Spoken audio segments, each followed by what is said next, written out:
दोस्तों नमस्कार। आज इस वीडियो में हम जिस मुद्दे पर बात करने वाले हैं, शायद मेरे इस चैनल पर ऐसे तमाम वीडियोस आपको मिल जाएंगे जिसमें इसी तरह के मुद्दों को हमने उठाया है। वो मुद्दा है नफरत का। लेकिन एक बार फिर से हम इस वीडियो को लेकर आए हैं क्योंकि सत्ता में मौजूद कुछ लोग चाहते हैं कि आप ऐसे वीडियोस को देख देख कर बोर हो जाएं और वो एक नया नॉर्मल हो जाए।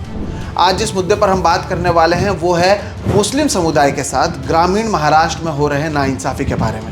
ये एक ऐसी बात है जिसे राजनेताओं ने पूरी तरह से समर्थन दिया हुआ है, इसे लेकर सवाल भी उठाए जा रहे हैं, लेकिन शायद उन्हें पता है कि अब जनता पर इसका असर पड़ना बंद हो चुका है। इसलिए अब जो चीज़ें पहले शायद वो चार दीवारी के बीच कहते थे, अब वो गांव के लोग ग्राम सभा बुलाकर कह रहे हैं और किसी को फ़र्क नहीं पड़ता। क्या पूरा मामला है, इसके पीछे की क्या राजनीति है और कैसे महाराष्ट्र का भविष्य बहुत खराब नज़र आ रहा है, आज के इस वीडियो में हम उसी मुद्दे पर बात करेंगे।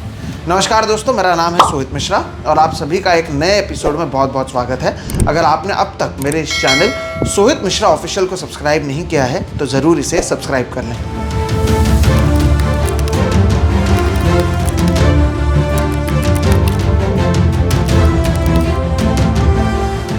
दर्शकों, सबसे पहले आपको पूरा मामला समझाते हैं।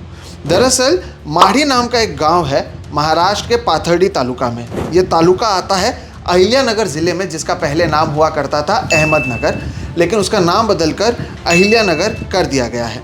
अब यहाँ पर हर साल कानिफनाथ महाराज यात्रा एक निकाली जाती है। लगभग 1 महीने की ये यात्रा होती है, जहाँ पर लोग एक मंदिर में आते हैं जो ये माढ़ी गांव में मौजूद है। वहीं पर यह यात्रा आती है और हज़ारों की संख्या में हर साल लोग वहाँ पर आते हैं। ख़ास तौर पर वो जो नोमैडिक कम्युनिटीज़ से बिलोंग करते हैं, देश भर से वो यहाँ पर आते हैं और यहाँ पर ये यात्रा हर साल की जाती है।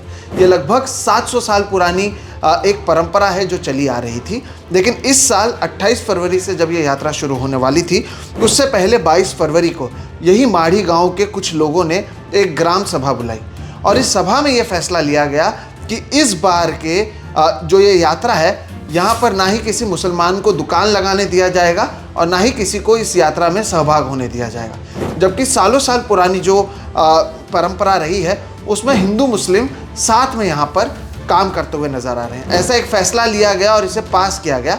हालांकि इसे लेकर कई सवाल उठे, इसे लेकर राजनीति हुई, इसके बारे में भी मैं आपको बताऊंगा। लेकिन मैं पहले आपको बता देता हूं कि ये यात्रा क्यों महत्वपूर्ण है और कौन है ये कानिफनाथ महाराज, और इसके पीछे की इतिहास को भी समझना आपको बहुत ज़रूरी है। जैसे कि मैंने कहा, ये जो तालुका है ये अहमदनगर में आता है, पुणे के करीब ये ज़िला मौजूद है और ये नोमैडिक कम्युनिटी के लोगों के लिए बहुत महत्वपूर्ण है। और इसका जो इतिहास है दर्शकों, वो बहुत कॉम्प्लिकेटेड है। द वायर की एक रिपोर्ट में जो लिखा गया उसके अनुसार एंथ्रोपोलॉजिस्ट रॉबर्ट एम हेडन ने अपने किताब antagonistic tolerance competitive sharing of religious sites and spaces, जो इस तरह के कॉम्प्लिकेटेड स्थानों के बारे में, खास तौर पर धर्म स्थलों के बारे में बात करते हैं, उसमें लिखा गया है कि मुसलमानों के लिए ये वही जगह है जिसे वो दरगाह मानते हैं, मुस्लिम संत शाह रमज़ान माही सावर चिश्ती का, जबकि हिंदुओं का मानना है कि एक समाधि है हिंदू संत कानिफनाथ का। दोनों एक ही शख्स के बारे में बात कर रहे हैं, लेकिन एक उन्हें दरगाह मानता है और एक उसे समाधि मानता है। हालांकि इसके बावजूद सालों साल से यहाँ पर इसी तरह से यात्रा होती रही है, इसी तरह से लोग दोनों समुदाय के आते रहे हैं, आज तक किसी को फ़र्क नहीं पड़ा। इस बार भी ऐसे ही होना था। खास तौर पर जो मुस्लिम समुदाय के लोग हैं वो इस यात्रा में सामान बेचते हैं, जूते बेचते हैं, बच्चों के खिलौने बेचते हैं। जो बाज़ार रहता है, क्योंकि हज़ारों लोग आते हैं तो वो वहाँ पर मौजूद रहते हैं। लेकिन इस बार गांव के कुछ लोगों ने ये फैसला लिया कि ये इस बार मुसलमानों को यहाँ पर आने नहीं देंगे।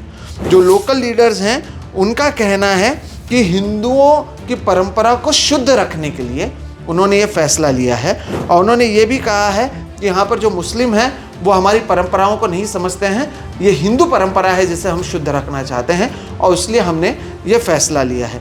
लेकिन जब से ये फैसला लिया गया है, कई लोग जो क्रिटिक्स हैं वो ये भी कह रहे हैं कि ना केवल ये मुसलमानों के फंडामेंटल राइट्स के ख़िलाफ़ है, बल्कि ये उनके जो आर्थिक बहिष्कार है वो भी इसमें होता हुआ नज़र आ रहा है और ये संविधान के भी खिलाफ़ है और इससे जो पीस है उस जगह का, जो लॉ एंड ऑर्डर है, उस पर इसका असर पड़ सकता है। और इसे लेकर कहीं ना कहीं जब सवाल उठने लग गए, तब रेजोल्यूशन पास होने के बाद अहिल्यानगर ज़िला परिषद के सीईओ आशीष येरेकर ने वहाँ के बीडीओ शिवाजी कांबळे को एक इंक्वायरी करने के लिए कहा कि ये जो ग्राम सभा की ओर से फैसला लिया गया है, जो रेजोल्यूशन पास किया गया है, ये सही है या नहीं, और क्या ये कानूनी तरीके से सही है या नहीं। और यहाँ पर ये देखा गया कि 15% कम से कम आपको वोट्स चाहिए जब भी आप कोई रेजोल्यूशन इस तरह के पास करते हैं। उनके पास 100 वोट कम से कम होने चाहिए, तो उनके पास थे 116 वोट, लेकिन उसमें कई जो वोट्स थे वो फॉर्ज्ड थे, वो फर्जी थे, जिसके वजह से बीडीओ की ओर से ये फैसला लिया गया कि ये जो रेजोल्यूशन है वो अनकॉन्स्टिट्यूशनल है, वो गैर कानूनी है। अब यहाँ पर मामला ख़त्म हो जाना चाहिए था, यहाँ पर सब बातें ख़त्म हो जानी चाहिए थी, लेकिन नहीं, ऐसा हुआ नहीं। जब ये इसे अनकॉन्स्टिट्यूशनल कहा गया, जब कहा गया कि आप इस तरह के रेजोल्यूशन नहीं ले सकते, आपके पास उतने गाँव वाले भी मौजूद नहीं थे, आप केवल एक श्राइन के नाम पर राजनीति कर रहे हैं, तब यहाँ पर एंट्री होती है महाराष्ट्र के एक होनहार मंत्री नितेश राणे की। नितेश राणे कहते हैं कि बीडीओ कौन होता है इसे अनकॉन्स्टिट्यूशनल, इसे गैर कानूनी कहने वाला। अगर गांव के लोग चाहते हैं कि वो मुसलमानों को यहाँ पर आने नहीं देंगे तो इसका स्वागत किया जाना चाहिए। उनका तो यहाँ तक कहना है कि भविष्य में शायद महाराष्ट्र के हर एक जगह पर आपको ऐसे ही देखने मिलेगा जहाँ पर मुसलमानों का बहिष्कार किया जाएगा। नितेश राणे कहने वाले ये अकेले नहीं हैं। जब ये फैसला लिया गया तो वहीं से आने वाले राधाकृष्ण विखे पाटिल, उन्होंने भी कहा कि इसमें गलत क्या है। अगर इस तरह का फैसला लिया गया है और गांव वालों ने ये फैसला लिया है तो इसका स्वागत किया जाना चाहिए। आपको यहाँ पर यह याद रखना ज़रूरी है कि राधाकृष्ण विखे पाटिल मंत्री हैं और एक ज़माने में कांग्रेस के दिग्गज नेता हुआ करते थे।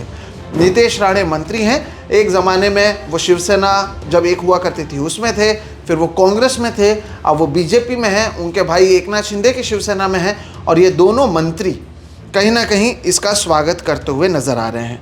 दर्शकों, जो जानकारी मुझे मिली है उसके अनुसार वहाँ पर करीबन 3,500 गाँव में 3,500 घर मौजूद है, जिसमें करीबन 450 घर मुसलमानों के हैं। उसके अलावा वहाँ पर मराठा, फिर ओबीसी, तेली, माली, धंगर, ये कम्युनिटी से आने वाले लोग भी हैं, लेकिन 450 मुस्लिम वहाँ पर मौजूद हैं जो सालों साल से रहते आए हैं। लेकिन अचानक से ये कह दिया गया कि नहीं, हम इनको इस यात्रा में आने नहीं देंगे। और इसकी वजह देखिए क्या क्या बताई गई। कहा गया कि वो चोरी करते हैं, वो शुद्ध नहीं है, उनकी ओर से गैर कानूनी कार्रवाई की जाती है। और जब इसके कोई भी लॉजिक नहीं मिला, जब लोगों ने बोला अरे इसमें आप जो कह रहे हैं लॉजिक नहीं है, तब उनका ये कहना था कि भविष्य में हमारे बहु बेटियों को बचाने के लिए हमने मुसलमानों को यहाँ पर आने से रोका है। और सोचिए, इस तरह के फैसले लेने के बाद जब अधिकारी इसको गलत कहते हैं तो महाराष्ट्र के मंत्री कहीं ना कहीं इसका स्वागत करते हैं। क्या इस तरह की राजनीति की महाराष्ट्र में ज़रूरत है? वो भी खास तौर पर उस समय में जब हम देख रहे हैं कि दोनों कम्युनिटीज़ के बीच में जो मतभेद हैं वो दिन रात बढ़ते जा रहे हैं। क्या ये वही पुरोगामी महाराष्ट्र है जहाँ पर शाहू फुले अंबेडकर की हम बात करते हैं, लेकिन वहाँ पर अब ऐसा नज़र आ रहा है कि गाँव में भी कहीं ना कहीं राजनीति इसके पीछे ज़रूर होगी, लेकिन गाँव-गाँव में, ग्रामीण महाराष्ट्र में नफ़रत के बीज बोए जा रहे हैं और नफ़रत के बीज के ऊपर दर्शकों राजनीति की जा रही है। कुछ आंकड़े मैं आपको देता हूं जिससे आपको समझ में आएगा कि मैं क्या बात कर रहा हूं। दरअसल वॉशिंगटन बेस्ड एक रिसर्च ग्रुप है जिसका नाम है इंडिया हेट लैब। उनकी ओर से हर साल एक रिपोर्ट निकाली जाती है कि किस तरह से नफ़रत फैलाया जा रहा है।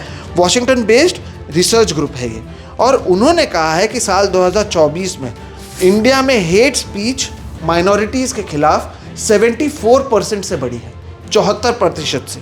उसके साथ ही साथ उन्होंने कहा है कि एक साल के भीतर देश भर में 1165 ऐसे मामले सामने आए हैं जहां पर प्रधानमंत्री नरेंद्र मोदी से लेकर गृह मंत्री अमित शाह, इन्होंने जो माइनॉरिटीज़ है उन्हें टारगेट किया है। और इसमें सबसे ज़्यादा टारगेट मुस्लिम कम्युनिटी को किया गया है। 98.5% जितने भी हेट स्पीच दिए गए उसमें से 98.5% हेट स्पीचेस मुस्लिम के खिलाफ दिए गए। और ये इन्होंने कहा है कि खास तौर पर ये ऐसे मामले वहाँ पर ज़्यादा आए हैं जहाँ पर भाजपा या उनकी सहयोगी पार्टियाँ सत्ता में हैं। तो जहाँ पर वो सत्ता में हैं वहाँ पर ऐसे मामले बढ़े हैं। महाराष्ट्र में भी वो सत्ता में है, महाराष्ट्र में भी ऐसे मामले बढ़े हैं। और 3 बीजेपी रूल स्टेट जिसमें उत्तर प्रदेश, महाराष्ट्र और मध्य प्रदेश शामिल हैं, यहाँ पर ही 2024 में जितने भी नफरती भाषण हुए उसके 50% भाषण केवल इन राज्यों में, उत्तर प्रदेश, महाराष्ट्र और मध्य प्रदेश में हुए हैं। इंडिया हेट लैब की ओर से ये फैसला, ये जो जानकारी है वो सामने आई है। और अगर आप इस हेट लैब के रिपोर्ट को पढ़ेंगे और आप चेक करेंगे कि कौन से ऐसे लोग हैं जो महत्वपूर्ण पद पर हैं जिनकी ओर से हेट स्पीच फैलाया गया, सबसे पहले नंबर पर आपको मिलेंगे नीतीश राणे। इनकी ओर से पिछले साल 24 हेट स्पीच दिया गया। ऐसे में आपको लगा होगा कि इनके ऊपर कार्रवाई की जाएगी, बिल्कुल नहीं। जब इनकी सत्ता आई, जब भारतीय जनता पार्टी की सत्ता आई, जब देवेंद्र फडणवीस जिन्हें एक पढ़ा लिखा, एक होनहार मुख्यमंत्री माना जाता है, उन्हें एक बार फिर से मुख्यमंत्री बनाया गया। पढ़े लिखे मुख्यमंत्री के कैबिनेट में नीतीश राणे को जगह मिली, वो मंत्री बने और अब वो कह रहे हैं कि जो एक गांव के लोगों ने किया, भविष्य में शायद पूरा महाराष्ट्र वो करेगा और एक पूरे समुदाय के खिलाफ जो एक निर्णय लिया गया उसका वो स्वागत कर रहे हैं। आप अगर देखें तो महाराष्ट्र छोड़कर इसमें जो 2 राज्य और दिए गए जहां पर सबसे ज़्यादा नफरत फैली, उसमें उत्तर प्रदेश और मध्य प्रदेश आता है। दरअसल नॉर्थ इंडिया को लेकर एक शब्द का इस्तेमाल होता है, काऊ बेल्ट, जिसे कहा जाता है। वहाँ पर गाय को लेकर बहुत सारी बातें होती है, वहाँ पर नफरत बहुत फैलाई जाती है, जबकि महाराष्ट्र को एक प्रोग्रेसिव स्टेट माना जाता है। मराठी में इसे एक पुरोगामी महाराष्ट्र कहते हैं, जो आने वाले कल के बारे में विचार करता है। लेकिन अगर उत्तर प्रदेश, मध्य प्रदेश के साथ महाराष्ट्र की परिस्थिति ऐसी है, तो यहाँ के लोगों को कम से कम ये सोचने की ज़रूरत है कि क्या ये पुरोगामी महाराष्ट्र है, क्या ये शाहू फुले अंबेडकर का महाराष्ट्र है या नहीं, ये आपको सोचने की ज़रूरत है। दर्शकों, मेरे इस चैनल पर हमने लगातार नीतीश राणे हों, दूसरे लोग हों, उनकी ओर से जब भी ऐसे कोई बयान दिए गए हैं, इसे हम लगातार उठाते रहते हैं। इसकी ज़रूरत इसलिए ये है क्योंकि अगर हम इसे नहीं उठाएंगे और इसे लेकर आपको नहीं बताएंगे कि क्या गलत है या क्या सही, इसे एक नया नॉर्मल मान लिया जाएगा। शायद इस तरह के फैसले दिन रात कोई भी लेगा। अब एक गाँव वालों ने लिया है, कल जाकर एक राज्य ऐसा फैसला लेगा, परसों जाकर पूरे देश की ओर से ये फैसला किया जाएगा। और अगर ऐसा होता है तो ये बाबा साहेब अम्बेडकर के संविधान के खिलाफ जाता है। हालांकि मुझे लगता नहीं है कि नीतीश राणे को बाबा साहेब अम्बेडकर या संविधान दोनों में से किसी से फ़र्क पड़ता है, क्योंकि ये वही शख्स हैं जो मंत्री बनने के बाद बोले कि मैं पूरी तरह से ये कोशिश करूँगा कि जो महाविकास आघाड़ी के लोग हैं उन्हें कोई फंड ना मिले। ये वही शख्स है जो कहते हैं कि महाविकास आघाड़ी को मैं पैसा नहीं दूंगा, चाहे मैं मंत्री हूँ या ना रहूँ। यही है जो कह रहे हैं कि अब मुसलमानों का जो बॉयकॉट किया जा रहा है उसका स्वागत किया जाना चाहिए। ये कैसी राजनीति है? ये कहाँ की राजनीति है? आप एक दूसरे के खिलाफ लड़ते हैं जब चुनाव आते हैं, उसके बाद आप सभी मिलकर महाराष्ट्र को देश में आगे बढ़ाने की कोशिश करेंगे। लेकिन ऐसा लगता नहीं है दर्शकों कि ऐसा कुछ यहाँ पर किया जा रहा है, और इसलिए ऐसी घटनाएं महाराष्ट्र में हो रही हैं जो अचंभित करने वाली घटनाएं हैं। लेकिन क्या इसे लेकर किसी को कोई फ़र्क पड़ता है? ये सबसे बड़ा सवाल है। क्या आपको फ़र्क पड़ता है? क्या आप इसे अब एक नया नॉर्मल मान चुके हैं? क्या आप नहीं मानते कि इसका असर हमारे देश के ही लोगों पर पड़ेगा? जब दूसरे देश में टेस्ला बनाए जा रहे हैं, दूसरे देश के लोग हमसे ज़्यादा कमा रहे हैं, अच्छी ज़िंदगी जी रहे हैं, शुद्ध हवा उन्हें मिल रहा है, शुद्ध पानी उन्हें मिल रहा है, ये हमारे लोगों के लिए शायद मूल मुद्दे हैं ही नहीं। क्योंकि हम किसे मंदिर मस्जिद में जाने दिया जाना चाहिए या नहीं, और हमारे मंत्री जो मंत्री के पद पर संविधान की शपथ खाकर लेते हैं, वो आपके धर्म का ही अपमान कर रहे हैं। आपको हिंदू बताते हैं, अपने बच्चों को वो अच्छे स्कूल में पढ़ाते हैं और आपके हाथ में वो झंडा देकर रास्ते पर एक दूसरे से लड़ने के लिए भेज देते हैं। वो आपको बेवकूफ़ समझते हैं। सवाल यहाँ पर यही है कि क्या आप में से किसी को इस पर फ़र्क पड़ता है?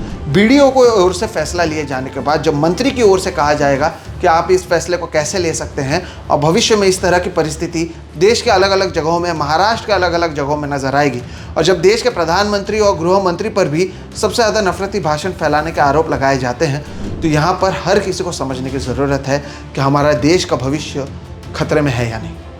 दर्शकों, इस चीज़ को आप सोचिएगा ज़रूर।